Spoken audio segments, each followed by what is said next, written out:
Sleep had taken him into a realm of shadow and fear. Sleep held him there, unwilling to let go. The echoing sounds of reality drifted through the endless void of gray and empty, distorted and muffled. Everything was wrong. Something was horribly wrong. Unable to move or scream as the shadows surrounded him, holding him down with hands of black, their long claws of shade stretching, scratching his face and holding his eyes shut, the eyes he so badly wanted to open. His body shook and his breath, heavy and fast, matched the drumming beat of his heart. If he could not open his real eyes, then he would have to find another way. He had to try something. He could hear his son screaming for him. The giant eyeball in the corner of his home in the real world opened and began scanning the room. He could see himself, lying on the couch where he had fallen asleep after getting home from work. He could see his body twitching, fighting off the demon that refused to let him go. His son had not noticed yet. Justin was still playing video games with his headphones on, unaware of what was happening to his dad only a couple of feet behind him. Eventually, the boy pulled himself away from the screen in frustration as he was killed in the game, and stood to go grab a drink. A pathetic whimper from his father stopped the boy in his tracks. He turned to place a hand on his dad's shoulder and offer words of encouragement. But as he did so, there was a knock at the door. Justin went to go answer it. No, do not open the door. Justin, no. The father screamed internally, begging God to let his thoughts become real words. His eyes fluttered in the real world for just a moment, before sleep dragged him back down into the shadows once more. The giant eyeball, now red and beginning to water, twisted in place to watch the horror about to unfold. The banging on the door was louder and echoed into the dream world. Justin put his hand on the doorknob. Justin, no, please. The smallest movement of his hand caused the father's cell phone to drop onto the wooden floor with a loud thud that sounded like a distant gunshot, causing Justin to turn and face his father for a moment as the door swung open. On the outside was nothing but pure darkness, until a wide mouth, smiling and filled with crooked teeth, emerged and yawned open wide. Thick threads of saliva stretched across the open maw, and from deep within, a guttural laugh began to roll across the room. Justin didn't even see it coming as the mouth closed around him and began to consume the boy. Justin! The scream went unheard, for it was no scream, just another whimper. The father's eyes were now open, yet his body could not move. He watched in horror as the mouth chewed up his son's body, and pools of blood began dripping from between the crooked, smiling lips that slowly began to pull away from the door, smiling wider once more, revealing his son's flesh caught between its teeth before the door slammed shut. Eli snapped awake with a gasp and shot up. A scream rolled up from deep within the man's throat, one that echoed across the lake outside the tent. Sweat coated his body, tears rolled down his cheeks, and to his embarrassment, Eli found that he had soiled himself. He sighed, slowly began to wipe away the tears, and rubbed his temples. Several more minutes passed as he sat there in his soiled underwear, just staring and thinking. Eventually, the tent door was opened to the early morning of a new day. The sun had not begun to creep over the mountains yet, but its dim light could be seen. Eli stared at the faraway snowy tips of the Rocky Mountains and the curling finger of cloud that wrapped around their midsection. At the base of them stretched a beautiful glassy lake that was still and calm in the untouched morning. There was a light fog slowly making its way across the lake. While he could not see it flying, somewhere within the fog, Eli could hear the call of a loon. A sudden ripple that emerged from the center of the fog signaled that the bird had landed in the water. That's a good idea, the hunter thought to himself and began to strip. He stood for a moment on the rocky shore, letting the wind rolling across the lake whip around his body, before he placed a single foot into the icy waters. He took his steps slowly and carefully until his lower half was submerged. After a couple of deep breaths,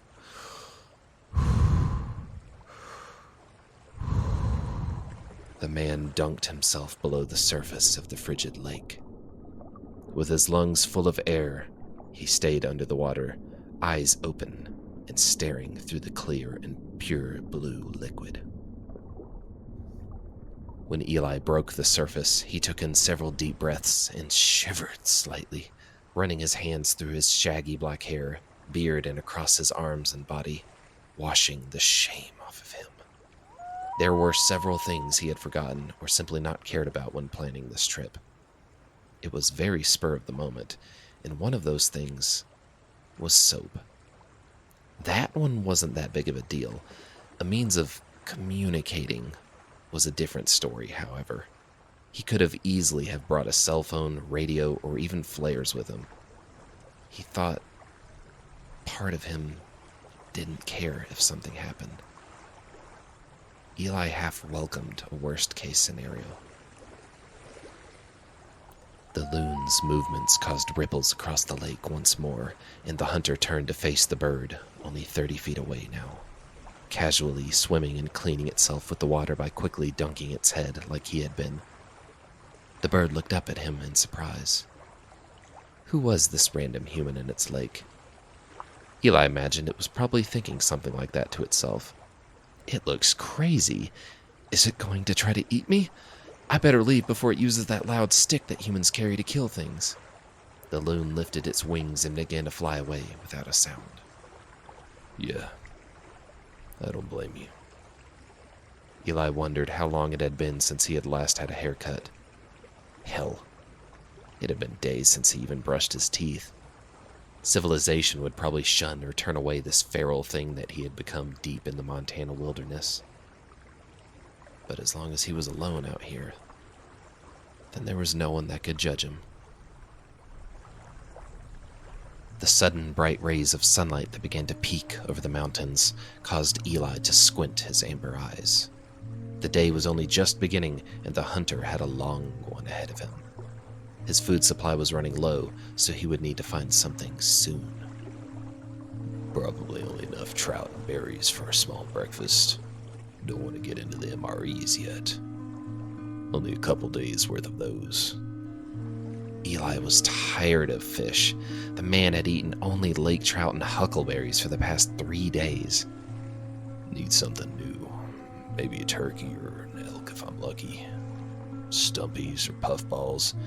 Anything besides fish. Eli left the lake, dried himself off, put on a new set of clothes, and got to work on a fire. After it was going, he placed a pan over it and dripped a bit of oil into the center, spreading it out with a slow motion, and laid 2 fillets down.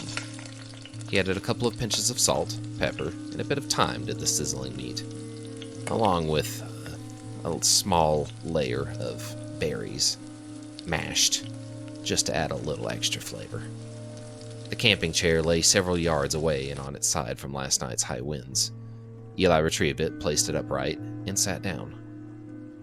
The hunter watched the sunrise as he shoveled the food into his mouth, while listening to the world around him. The calm and quiet did him good, and it was all he needed right now.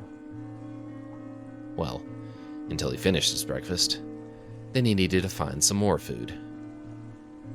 After washing the plate off in the lake and tucking it away, Eli slung his backpack and hunting rifle over his shoulder. And with a deep breath, he turned and took off towards the forest in front of him. An elk's cry could be heard from somewhere deep within. Damn it! Eli thought to himself as the elk bolted away for the 5th time. Stop running! Not long after entering the woods, the hunter came across a huge elk that was just standing there, staring at him. When he whipped his gun around and aimed it at the animal, it took off deeper into the woods, causing Eli to chase after it. A beast like that could feed me for months, though I would need to find a way to preserve it. I don't even have a smoker made yet, he had thought to himself as he followed its trail. Every time he found it again, however, it would take off running the moment his gun raised and his finger was on the trigger. It was like the animal was taunting him. Seriously? Again? This coward. He continued his train of thought as he huffed and puffed from the exertion. I just need to kill and eat you. That's all. Now just hold still for a moment. The elk bolted again as Eli came around the corner of a large rock with his gun in both hands. This fucker. He was about ready to give up when the elk came to a stop in the middle of a small clearing in the forest with a small patch of green grass. Eli stepped forward and looked at the elk cautiously, with an eyebrow raised. You going to bolt again? He asked the animal as it stared back at him. The hunter hesitated, slowly raised his gun again to aim, and was just about to pull the trigger when it took off to the left and disappeared again. Motherfuck! He started to say, before he suddenly stopped in his tracks. Eli had not seen what was hiding behind the elk, lying still in the grass, unmoving.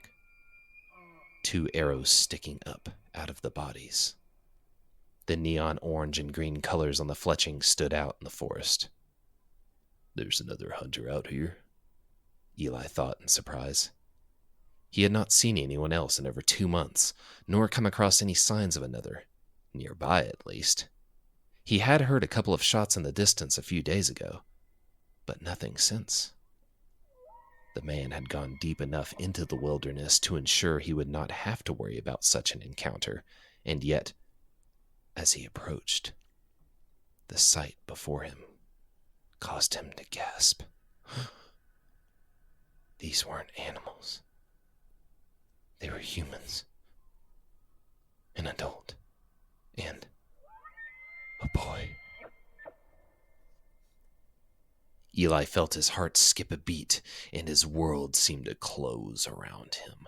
What was a bright, sunny day was suddenly replaced by shadow and a constricting feeling of clawed hands that held him in place, slowly pushing all the air out of his lungs. The hunter staggered back and put his hands on his knees to brace himself. For a moment, he thought he might puke up his morning meal. But the feeling passed as he reminded himself to breathe. Calm down, Eli, he told himself. Calm down. After a couple of minutes, he got control of his emotions and turned to face the scene again. The woods were quiet, as if all the life in them had slipped away. Or maybe he was just imagining that. Step after step brought him closer to the bodies. There was 1 arrow in each of them, but the child had a stab wound to his heart as well. His face turned and hidden by the grass. They did not look decayed in the slightest. No gnaw marks yet. No animals got to them. This was recent. His eyes, red and slightly teary, darted back and forth from the 2, then suddenly widened and began looking up to the trees and beyond them. The wind picked up and the forest began to stretch and sway, the wood groaning and the branches cracking. Is the killer watching me right now? Eli instantly ducked behind a pine with his gun raised as if expecting an arrow to suddenly hit where he had been standing. But nothing came from between the trees. He hesitated a moment before taking a step out from behind his cover. Damn. Why didn't I bring a goddamn radio? Eli cursed and questioned himself. He began to think of what to do next. Too far out from the nearest fire watcher or ranger station. No roads nearby. If I left the bodies to go get someone, animals would probably have gotten to them by then. I could bury them and mark the location for someone, but something might dig them up. Plus, I also wouldn't want to be mistaken for the killer. But I don't really have a choice either. The hunter eventually decided that the only option was to bury the bodies. The holes took him about an hour to finish, making sure to dig 2 separate graves, one for each. He pushed the man into the larger hole and the boy into the other. He had just finished filling both their graves and was turning to leave when he spotted what looked like some kind of headband made out of an elk's antlers that he had not noticed lying in the grass.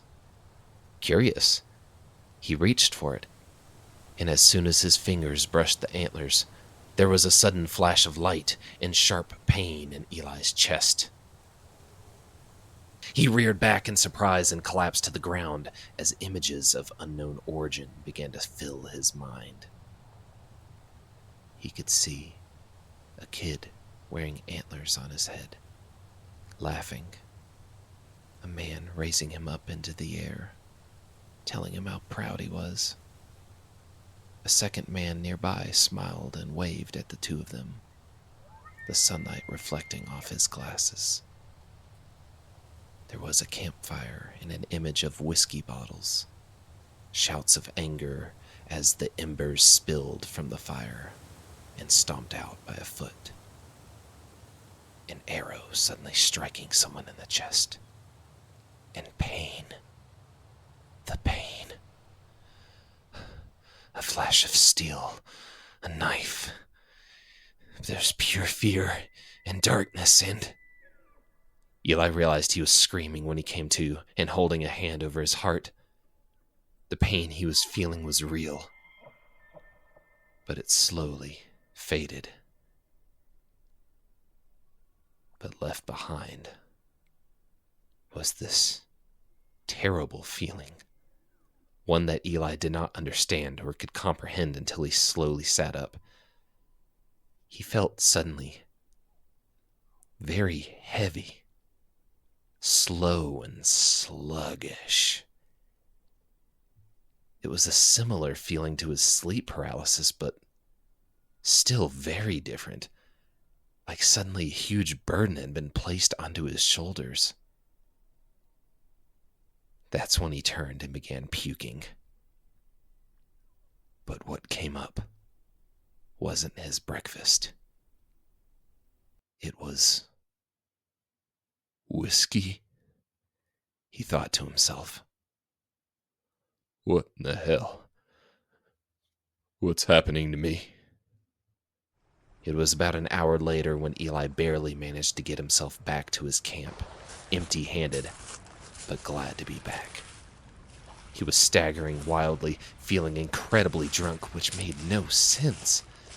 But he told himself he needed to sleep it off.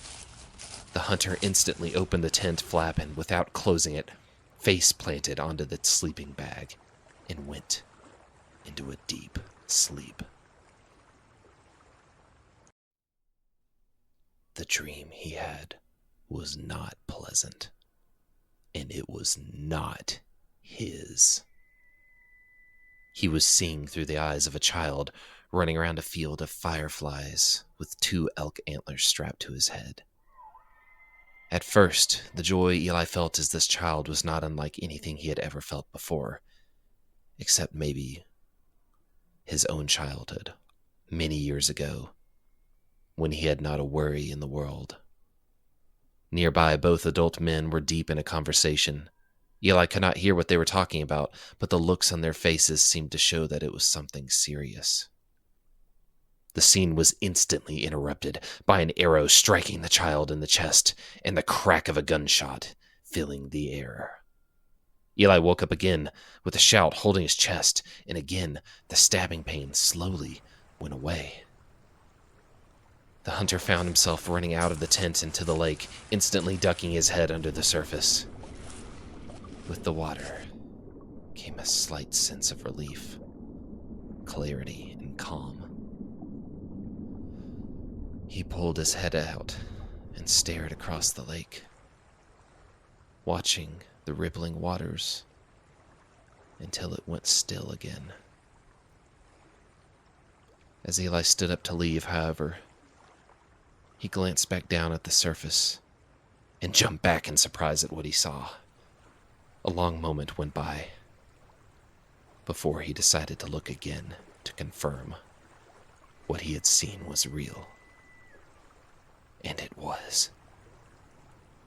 Sitting on his shoulders was a child with red eyes and antlers growing through the top of his head. His legs were wrapped around Eli's neck as if they were trying to choke him, and his hands placed palm down on the top of his head. The child's unblinking red eyes continued to stare into the reflection in the water at Eli. He held his breath and watched as the child's mouth opened to say one word, but nothing came out. Continued attempts at speaking failed, but Eli began to try to read his lips, trying to understand. What? What is it? What are you trying to say? Berry? Is that it? Berry? Like berries?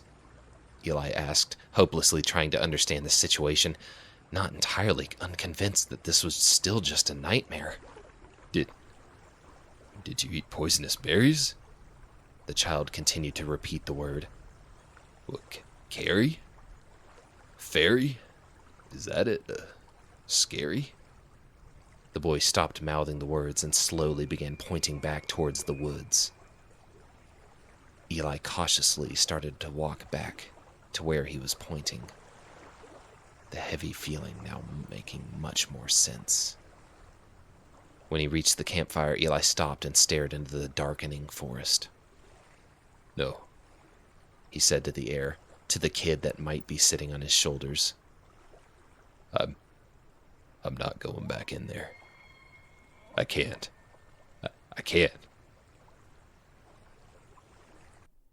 Eli suddenly found himself in the middle of the woods, under a moonless night, digging furiously into the earth, hand after hand scooping the dirt away from the graves he had filled earlier. He did not know why he was out here, or how he got out here, but he knew he had to uncover the bodies. Something inside him told him it was important. Whatever had made him come out here was no longer in control, yet Eli continued to dig. Something inside him told him it was important. He should feel terrified, but instead he found himself filled with anger and hatred. Such hatred. I'm going to kill that man for what he has done to me. Wait, why am I doing this? Why am I out here? Something inside him told him it was important. That's when he found the body of the man. He couldn't see anything in the pitch black, but he could feel the man's dead face with his fingers. With a gulp, Eli began to push the dirt aside and ripped from the earth. A book? He brushed it off and held it with both hands. There was a feeling of relief, but that slowly faded to panic as Eli suddenly was of sound mind. He turned around and gazed into the forest. He couldn't see a thing. Shit. How do I get back? What do I do? The distant sound of wolves sent a shiver down his spine, and a nearby crack of a twig made him jump. The heavy feeling on his shoulders was still there, so Eli spoke up. Kid, if you're still there, then please get me out of these woods. Do whatever you did to get me here, but take me back to my campsite, please. Nothing but silence. The air was still and cold. The forest swayed in the chill wind. For the first time since he had been out here, He felt scared. The only light were the stars above him. The stars. The stars. Eli looked quickly for the North Star, and once he saw it, he began to slowly shuffle forward in the dark, holding his hands in front of him to shield himself from unseen branches. The walk was long and filled with uncertainty. At any moment, he could simply step off a sudden drop or twist his ankle on a root. But luck was on his side. That did not stop him from letting his imagination run wild. Within these woods could be anything, a mountain lion, wolf, or a bear, watching him, quietly stalking him through the trees, waiting for the perfect moment to jump the unarmed man. Eli's panicked mind conjured up images of a smiling mouth, laughing at him, its lips dripping with his son's blood. I killed your boy, and you did nothing. You just sat there and watched. The imagined voice that haunted him was one with the wind, in one moment in his ear, and the next gone. He could do nothing except move forward carefully and quickly as he could, hoping his feet wouldn't give out and his sense of direction was correct. It took him a while, but he did eventually find his camp again. Breathing a sigh of relief when he emerged from the forest and could hear the waters of the lake lapping at the shore. In a bit of a confused daze, he began subconsciously piling up wood and prepared a fire. When the hunter came to, he found himself sitting in front of a roaring fire with a fresh cup of coffee and a cooked MRE in his lap.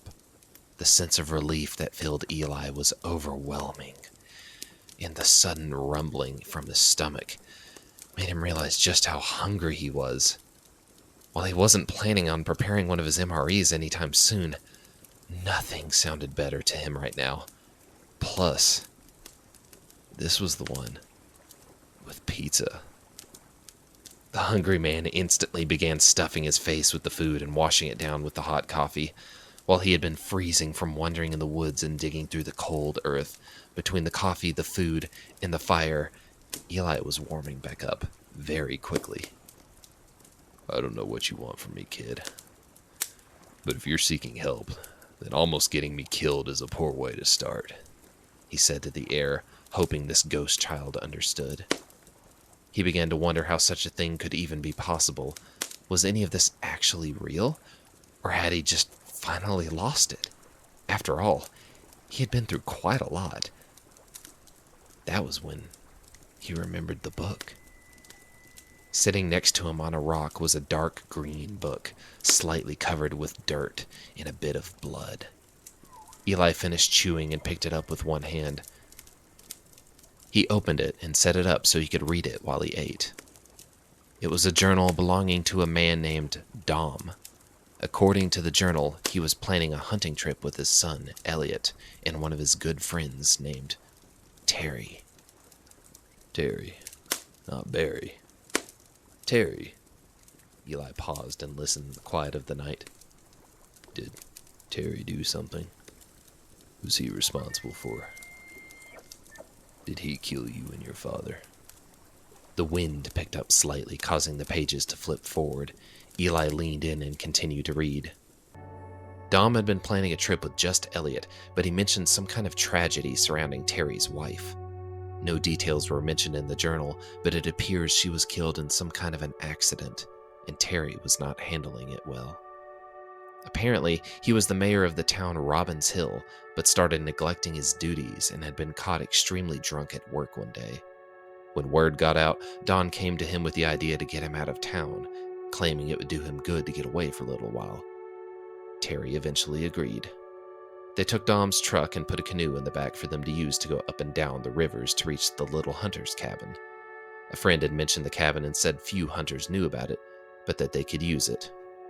The next couple of entries describe the first 3 days and how proud he was of Elliot. His son had shot his first rabbit.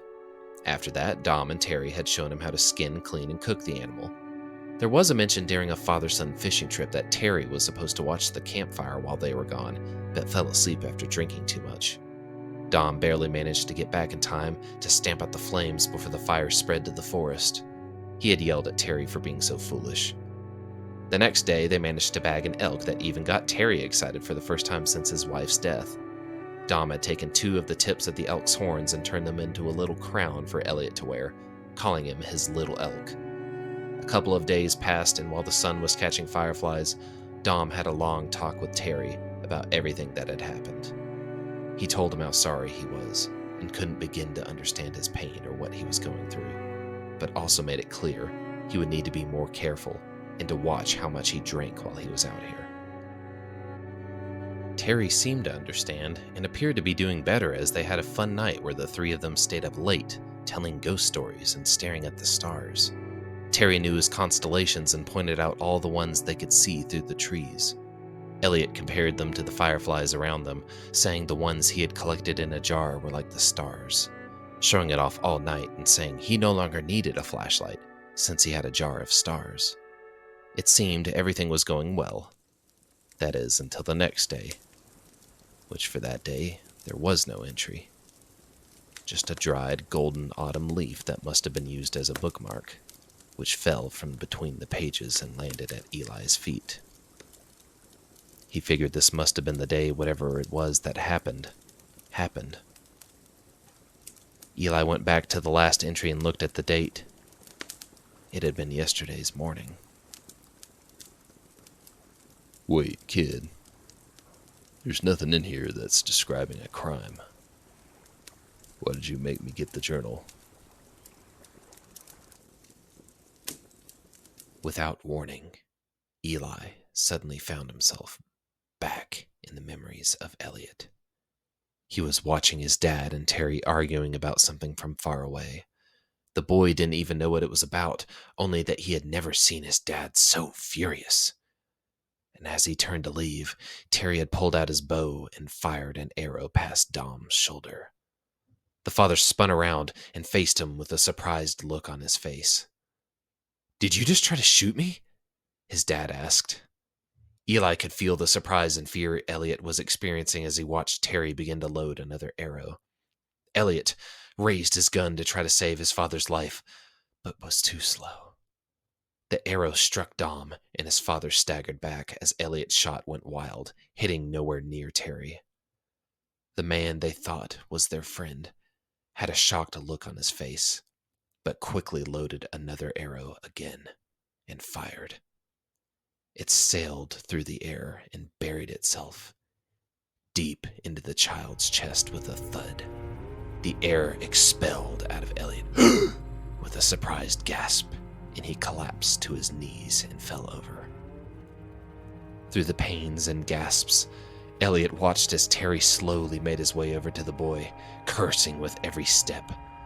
Elliot could see his dad twitching awkwardly on the ground, staring his way, helplessly reaching for him. The last image of his dad was blocked by Terry coming over the hill, bow in hand. I don't want to die. Elliot squeaked out. Blood began to pour from his mouth, and with the blood came painful sobbing. I don't want to die, please. I don't want to die. I don't. Terry leaned back and covered his eyes with his hands. Damn it, kid. I didn't want to have to do this. You and your father. You meant the world to me, but he figured it out. And I couldn't just let him. I'm still the mayor, and that town needs me. I'll come up with something to tell them. They'll have to believe me, right? Right? Terry got down onto his knees and stared into Elliot's eyes. You won't suffer anymore. I'll make it quick, the man said as he drew a knife, the silver blade catching the morning light. There was a quick and sharp pain as it plunged into Elliot's heart. May God take you now. May you walk down the roads of gold with him into the kingdom of heaven, where you will feel no more pain, no more suffering, only joy and love, so much love. A beautiful place where you can begin again. Darkness filled Elliot's vision. Eli came back from the memory, still feeling the pain but no longer clutching his heart. Tears streamed down his face.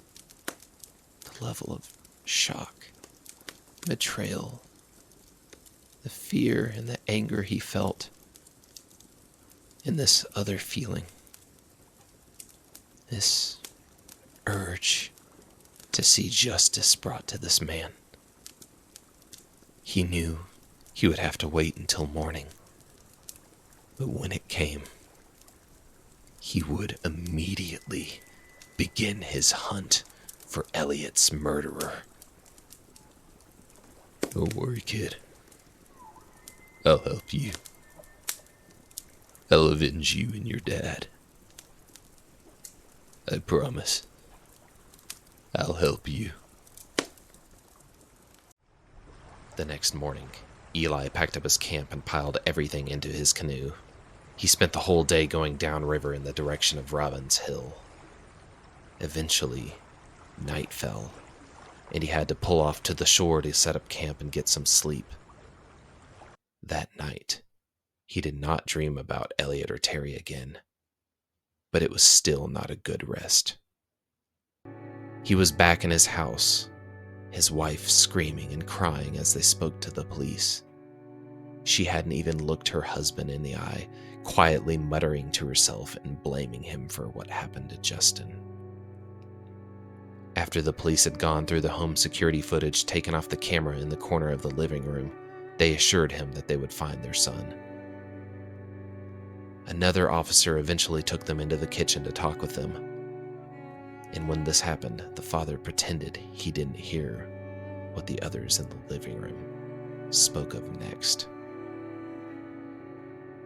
"Why did you say that to them?" What do you mean? "You lied. You know who took him. You saw the footage." It's not him. It's just a lookalike. Probably some copycat. Last time he was spotted was the 60s. Unless he doesn't age, that's not him.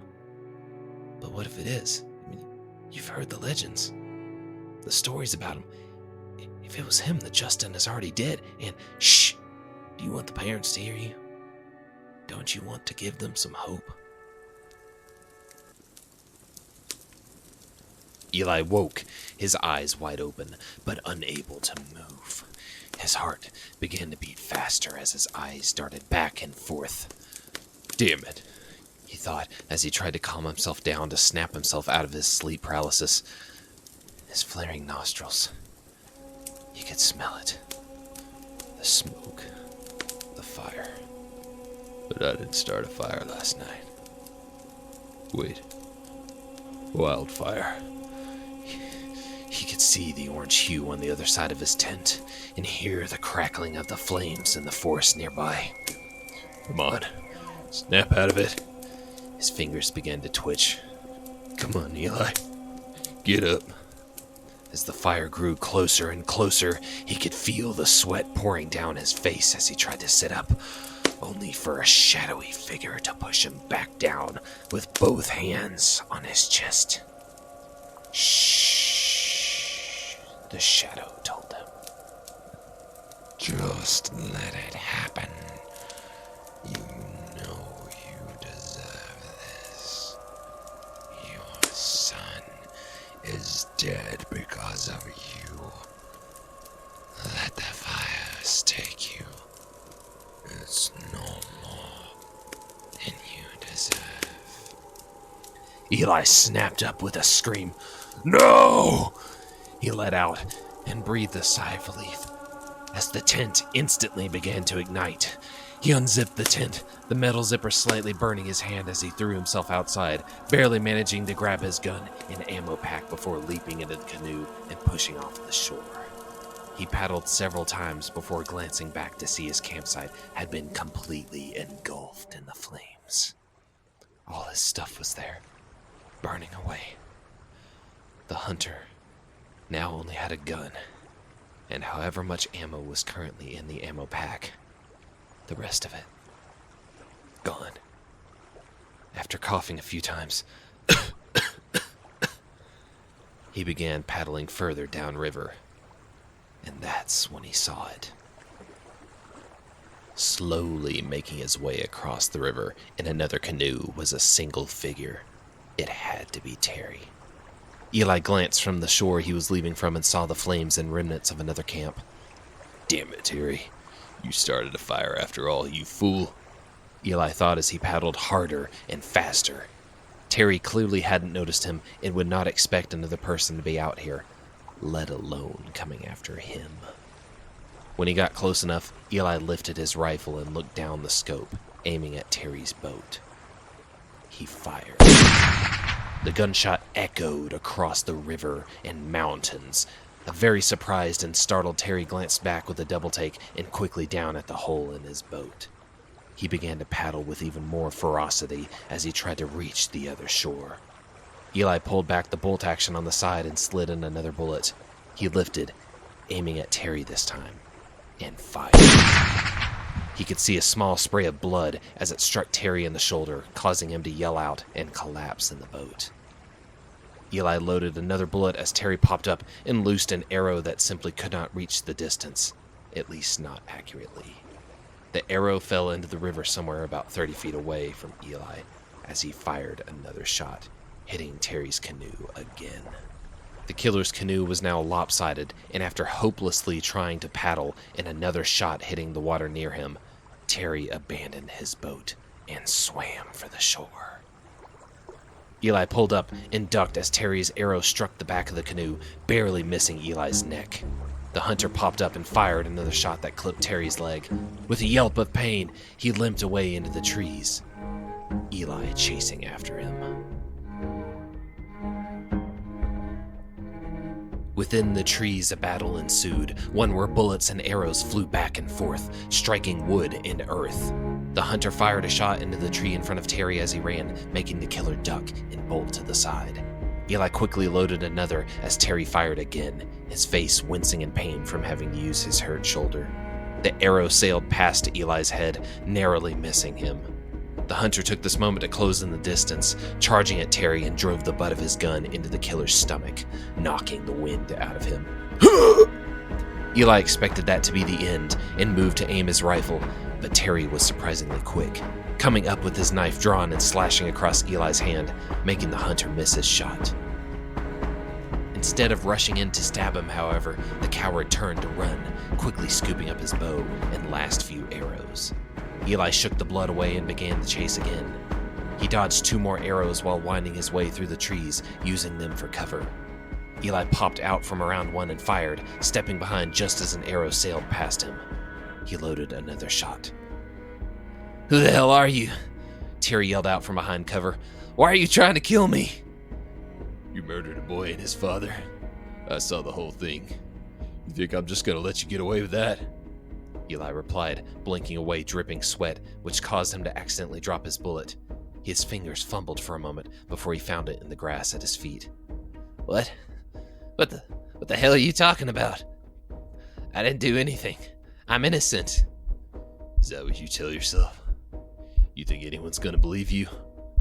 You think anyone at Robin Hill believed you? Let me guess. Dom figured it out, right? You murdered your wife, didn't you? There was a moment of silence, and Eli took this chance to move up closer. "How in the hell did you know that? No one could have ever known anything like that. Who the hell are you?" I'm a father, seeking to bring a killer to justice. Eli popped up and fired, clipping the tree Terry was hiding behind, causing him to leave his cover. The killer turned around and launched an arrow which clipped Eli in the shoulder and pinned itself into the tree behind him, dripping with the hunter's blood. Eli dove behind a rock and loaded his last bullet. wishing he had been able to grab more from his bag at the last camp. His heart was beating so fast, and he knew he couldn't miss this last shot. Who the hell are you, anyways?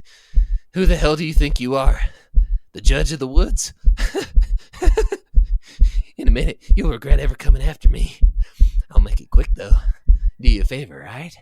I'll put one right between your eyes. Promise it'll be quick. Terry stepped out cocky, looking for a target, only for Eli to pop up right next to him and fire through the side of his face, blowing his teeth and mouth apart.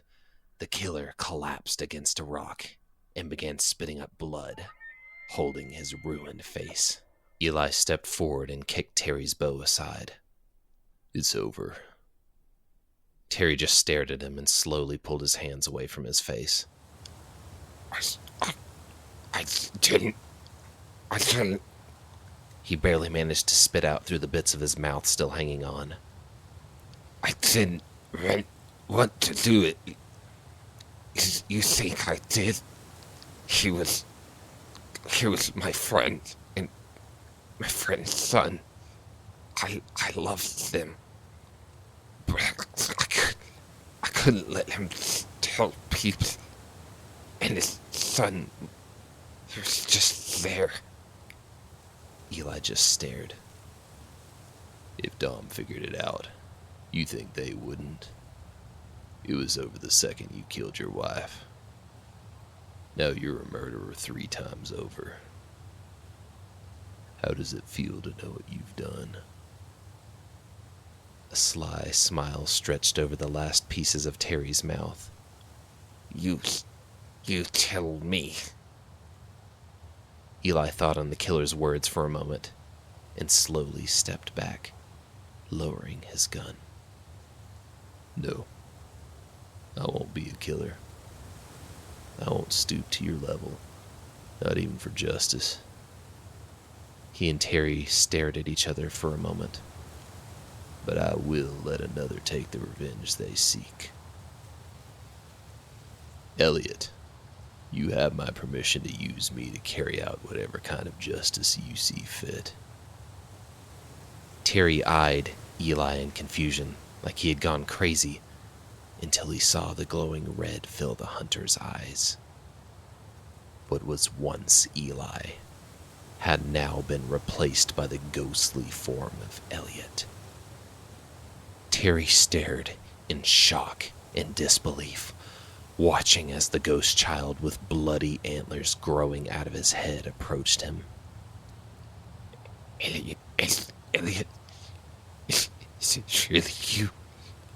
He asked, tears slowly forming in his eyes. The boy just stared at him, unblinking. I'm so sorry. I had to. I really. Will you at least make it quick like I did for you? The child simply shook his head.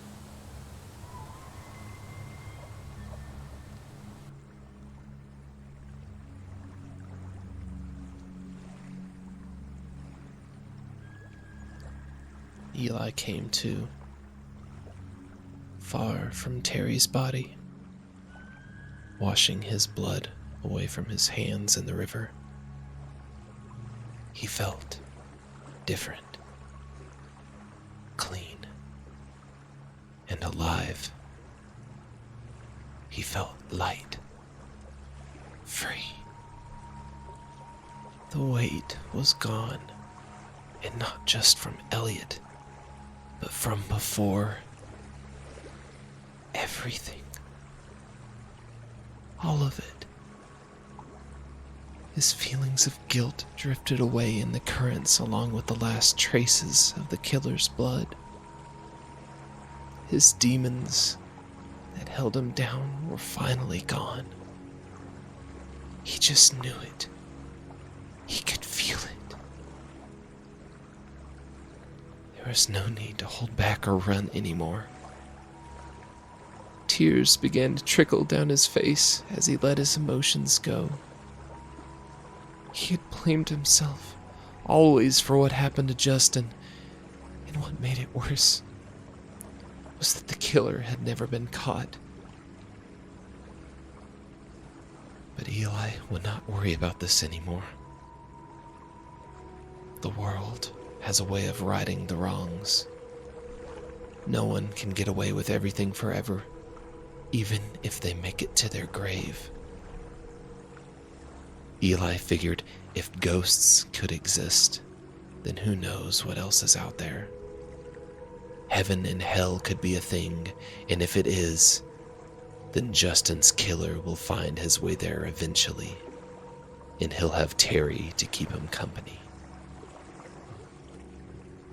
Eli watched as the forest to his left caught fire from the drifting embers that were carried by the wind from the other side.